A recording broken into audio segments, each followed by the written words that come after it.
Fala galera, beleza? Seja bem-vindo ao canal que me ajuda, professor Michel Bragança aqui. Na aula de hoje vamos explicar a diferença entre fenômenos físicos e fenômenos químicos. É um assuntozinho super simples, normalmente abordado no 9º ano do ensino fundamental 2 ou no 1º ano do ensino médio. Você lembra da diferença entre essas duas coisas? Vamos lá, moçada, é muito simples. Um fenômeno físico é aquele fenômeno que não vai gerar alteração na composição do material. Portanto, o fenômeno físico ocorre com alteração da forma ou estado físico apenas. O que isso quer dizer? A composição química não vai ser alterada. Então vamos a dois exemplos para a gente poder ilustrar esse conceito. Suponha no primeiro exemplo que a gente tenha um cubo feito de água pura, ok? Só que no estado sólido, evidentemente. Suponha que a gente aqueça esse cubo até que ele possa se tornar uma poça de água. Nesse processo, a água continua sendo exatamente a mesma água. A gente só teve uma alteração no estado físico. Então, nesse tipo de processo, em que só ocorre a alteração do estado físico da substância,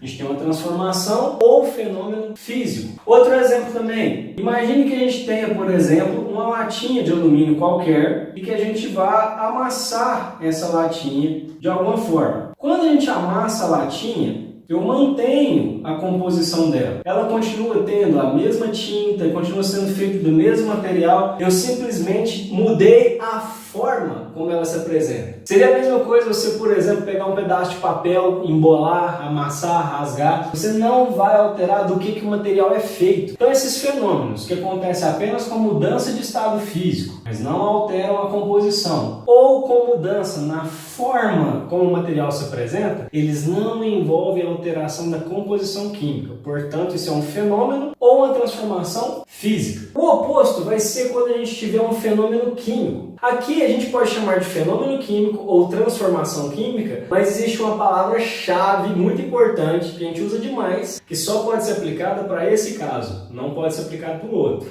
que é a palavra reação. Quando a gente fala reação química, obrigatoriamente nós estamos falando desse tipo de processo aqui. Não existe reação física. É o que eu posso chamar de fenômeno físico, processo físico, transformação física. E aqui também fenômeno, transformação, processo, mas só aqui eu posso chamar de reação química. Então, numa reação química, obrigatoriamente ocorre alteração da composição do material. Formam-se novas substâncias.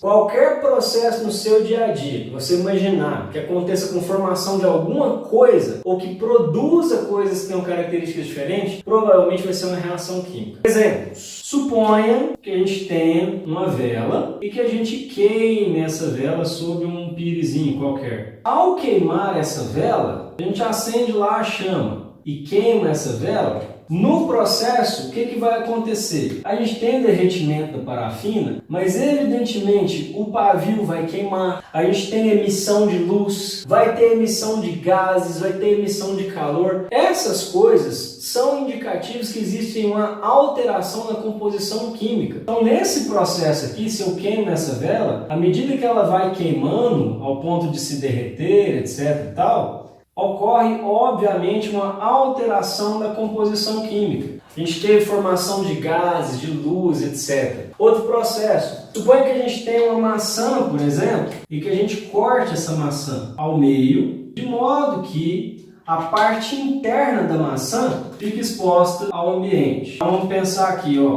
cortei lá a maçã no meio e ela ficou com a parte interna ali, meio exposta ao ambiente. Com o passar do tempo, vai acontecer o que com essa região aqui? Todo mundo sabe que vai ter um leve escurecimento nessa região. Esse escurecimento mostra que existe uma reação da superfície desse lado da maçã com a atmosfera, um processo de oxidação. A mudança na coloração, a mudança do gosto, às vezes até do cheiro, é indicativo que acontece a formação de alguma nova substância e, portanto, um processo químico. Espero que você tenha lembrado desse assunto. Deixe o seu like pra gente e se inscreva no canal. Eu vejo você na próxima aula. Um grande abraço e até lá!